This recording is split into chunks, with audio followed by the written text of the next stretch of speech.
ঢাকার প্রধান সড়কগুলোতে দেদারসে চলছে অটোরিকশা। এই মুহূর্তে কারণ বাজারে আছেন সহকর্মী সাদিয়া আফরোজ। বিস্তারিত জানতে সরাসরি যুক্ত হচ্ছি তার সঙ্গে। সাদিয়া, সাম্প্রতিক কিছু মাসে আমরা দেখতে পাচ্ছি ঢাকার প্রধান সড়কগুলোতে অটোরিকশার অবাধ বিচরণ, অনেক ক্ষেত্রে অনেক ধরনের দুর্ঘটনাও তৈরি হচ্ছে। অটোরিকশার এই দৌরাত্ম্য নিয়ন্ত্রণের কোনো পদক্ষেপ আপনি দেখছেন কিনা? নাগরিকরা বা কি বলছেন?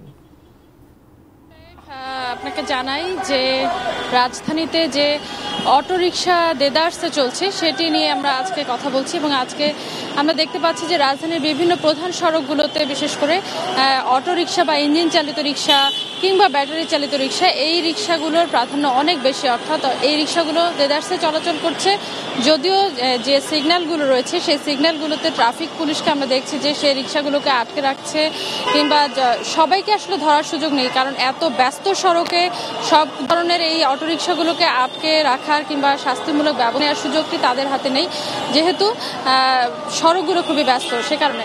এবং এখানে যে বেশ কয়েকটি অটোরিকশা সকাল থেকেই এখানে আটকে রেখেছেন ট্রাফিক পুলিশরা, এবং এখানকার তেজগাঁও বিভাগের যে ট্রাফিক সার্জেন্ট সোহরাব হোসেন, তার সাথে কিছুক্ষণ আগে কথা হচ্ছিল। তিনি বলছিলেন যে তাদের কাছে আসলে নির্দেশ রয়েছে যে এ ধরনের কোনো অটোরিকশা দেখলে যাতে তাদেরকে সতর্কতামূলক ব্যবস্থা নেওয়া হয়, অর্থাৎ তাদেরকে কিছুক্ষণ আটকে রেখে হয়তো বা সতর্ক করা হবে, কিন্তু কোনো রকম শাস্তিমূলক ব্যবস্থা আপাতত নেই। তবে যেখানে দুর্ঘটনা বা এই ধরনের গুরুতর কোনো ঘটনা ঘটছে সেই জায়গাগুলোতে তারা শাস্তিমূলক ব্যবস্থা নিতে পারছেন।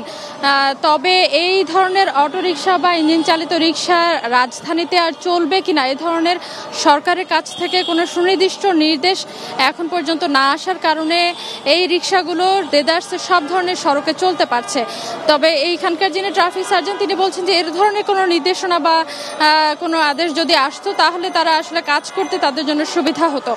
এবং এই যে অটোরিকশা, এখানে যে কয়েকটি অটোরিকশা দেখতে পাচ্ছেন এগুলোর কিন্তু সবগুলোই অটোরিকশা নয়, অর্থাৎ আমরা জেলা শহরগুলোতে যে অটোরিকশাগুলো দেখি সে ধরনের অটোরিকশা পাশাপাশি ইঞ্জিন চালিত রিকশা রয়েছে ব্যাটারি চালিত রিকশা, এবং এগুলো শিয়া বাটার ও ভিটামিন ই সমৃদ্ধ Lily glam beauty soap. Lily, always beautiful.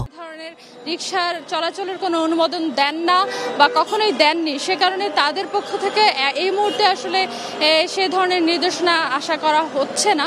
তবে প্যাডেল চালিত রিকশা যেগুলো রয়েছে তারা বলছেন যে যেহেতু অটোরিকশার দৌরত্বের কারণে তারা আসলে সারাদিনে খুব বেশি ইনকাম করতে পারছেন না বা তাদের আয়ের রাস্তাটি অনেকটা কমে গেছে, সে কারণে তারা এই অটোরিকশার চলাচল বন্ধ চান। তবে তারা বলছেন যে সাধারণ মানুষ যেটা বলছেন যে চলাচলের সুবিধা হলেও দুর্ঘটনা কিংবা ঢাকা শহরে হুট করে এসে রাস্তার চলাচলের যে নিয়মকানুন সেগুলো জানা না থাকার কারণে অটোরিকশা বা এই ইঞ্জিন চালিত রিকশাগুলো অনেক বেশি দুর্ঘটনা ঘটাচ্ছে, এবং সে জায়গার কারণে অনেক জায়গায় আবার যানজটও বেড়ে যাচ্ছে এই রিকশাগুলোর কারণে। সব মিলিয়ে আসলে এই রিকশা যাতে রাজধানীতে চলাচল বন্ধ হয় সে দাবি জানাচ্ছেন সাধারণ মানুষ।